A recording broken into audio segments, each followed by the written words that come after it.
کے علاوہ امیدواروں کی جانب سے ایک تواتر کے ساتھ ایک سوال پوچھا گیا ہے، اور خاص طور پر ان امیدواروں کی طرف سے جو پہلی دفعہ امتحان میں بیٹھے ہیں یا جن کو لگ رہا ہے کہ ان کا ٹیسٹ اچھا نہیں ہوا، اور ان کا سوال یہ ہے کہ ہمیں کیسے تیاری کرنی چاہیے، آئندہ کیسے پڑھنا چاہیے۔ تو میں ان کے لیے یہی کہوں گا کہ آپ انتظار کیے بغیر کہ کب اسامیاں آئیں گی، آپ بلا تاخیر پڑھنا شروع کر دیں۔ آپ نے ایم اے اردو کیا ہے تو آپ کو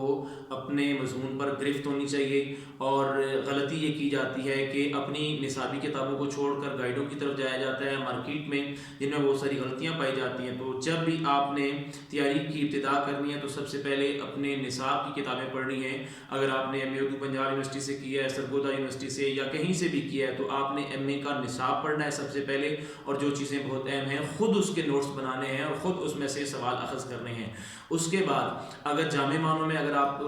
تیاری کرنا چاہتے ہیں تو سب سے بہترین اور سب سے افصح کتاب، اس کا نام ہے تاریخ ادب اردو، ڈاکٹر جمیل جالبی صاحب کی، اور اس میں اس کی 4 جلدیں ہیں، اور امتحانی نقطۂ نظر سے اس کی جو چوتھی جلد ہے وہ بہت اہم ہے۔ اگر آپ کے پاس وقت ہے، اور یقیناً اب وقت آپ کے پاس ہوگا، تو آپ نے لازمی طور پر اس کتاب کو پڑھنا ہے۔ اگر آپ نے جالبی صاحب کی تاریخ پڑھ لی تو پھر آپ کو چھوٹی چھوٹی کتابیں پڑھنے کی حاجت نہیں ہوگی۔ لیکن اگر آپ ابتدائی سطح سے اپنی تیاری کا آغاز کرنا چاہتے ہیں تو اس کے لیے ڈاکٹر سلیم اختر صاحب کی کتاب ایک قاعدے کا درجہ رکھتی ہے۔ تو قاعدے کا لفظ یہاں میں اس لیے استعمال کر رہا ہوں کہ یہ کتاب آپ کو ابتدائی سطح پر اردو ادب کا ایک تعارف کرواتی ہے، اور اگر آپ کم وقت میں تیاری کرنا چاہتے ہیں تو یہ کتاب آپ کے لیے یوں سمجھ لیں کہ ایک سنگ میل کا درجہ رکھتی ہے۔ آپ یہ پڑھیں گے، آپ کو تعارف ہوگا اردو ادب کی اصناف کیا ہیں، اردو ادب کی نامور شخصیات کون کون سی ہیں، اردو ادب کن ادوار سے گزرا ہے۔ اس کے ساتھ ایک جڑی ہوئی کتاب ہے جس کا نام ہے اردو ادب کی تحریکیں، اور وہ ڈاکٹر انور سدید صاحب نے لکھی ہے۔ اسی طرح دیگر جو مستند تاریخیں ہیں ان کی طرف رجوع کریں، اور مارکیٹ میں جو کتابیں دستیاب ہیں ان پر بھروسہ نہ کریں۔ ہاں، اگر آپ نے یہ کتابیں پڑھ لی ہیں، اپنا نصاب پڑھ لیا ہے، تو پھر آپ جو مارکیٹ میں دستیاب کتابیں ہیں ان میں سے 2 کتابیں بہت اہم ہیں، ایک کلید اردو ہے اور دوسری اردو جنرل ہے سہیل بٹی صاحب کی۔ اگرچہ مؤخر الذکر کتاب میں کچھ غلطیاں بھی پائی جاتی ہیں، لیکن وہ غلطیوں کی اصلاح کرنے کے قابل آپ تب ہوں گے جب آپ نے ان پر بھروسہ نہیں کیا ہوگا، بلکہ آپ نے جامع انداز میں خود تیاری کی ہوگی۔ تو کلید اردو کی وجہ امتیاز یہ ہے کہ اس میں سابقہ ہونے والے پیپر شامل ہیں، اور ان پیپروں کے ذریعے ایک امیدوار کو پتہ چل جاتا ہے کہ ہم نے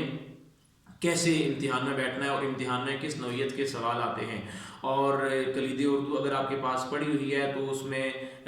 بہت سارے پیپر شاید جو اب ہوا ہے یا اس کے بعد جب ہوں گے، وقت لگے گا، نیا ایڈیشن آئے گا، تو آپ کے پاس ہر سال ہونے والے لیکچر اردو کے ٹیسٹ، چاہے وہ این ٹی ایس کے ہوں، چاہے وہ پی پی ایس سی کے ہوں، چاہے وہ ایف پی ایس سی کے ہوں، آپ اردو ادب کے طالب علم ہیں، اردو ادب کے امیدوار ہیں، مقابلے کے امتحان کے امیدوار ہیں، تو آپ کی نظر ہونی چاہیے کہ